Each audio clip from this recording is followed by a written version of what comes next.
For this week's tech tip, we're going to talk about being a good digital citizen, and we're going to focus on copying information from the web, what's right and what's wrong.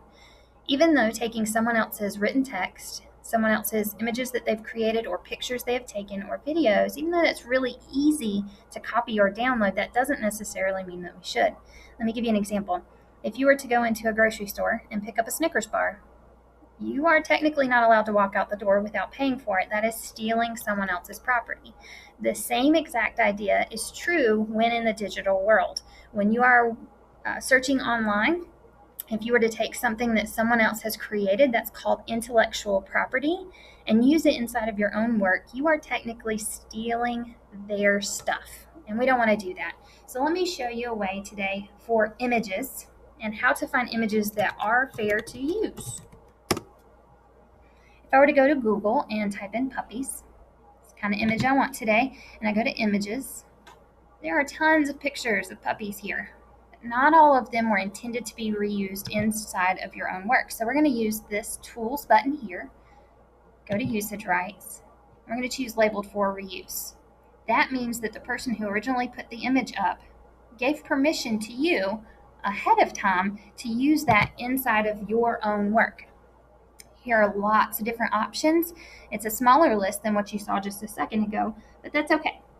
Now, that doesn't mean, even though you found labeled for use, that doesn't mean you shouldn't still give the person who posted that picture, image, or graphic credit for their work.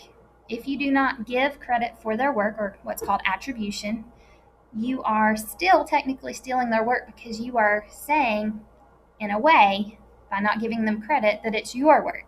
And it definitely is not your work. So be really, really cautious. Make sure you use images from labeled for reuse in Google and then give them credit. Other things you should keep in mind when doing Google searches, if you are in Google Docs and you like to use the Explore tool in the bottom right-hand corner and you are to find images there to insert into your work, know that those images may not necessarily be labeled for reuse. So be really, really careful with using that tool. Last thing I want to say is right now in the middle school, we limit how much you can actually publish to the web, to the public, so that public people can see your work. So right now, being able to find free use images is not as big of a deal as it is if once you get to high school and we give you just a little bit more freedom to publish things online, or once you become an adult.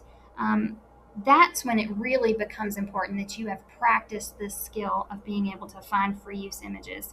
Because if someone finds that you are using their work and essentially claiming it as your own, you can very easily get in trouble. So for now, I want you guys to remember that if next time you are making a presentation, if you are inserting an image, make sure that you are allowed to first use that image, and then secondly, that you give them credit wherever it came from. Thanks.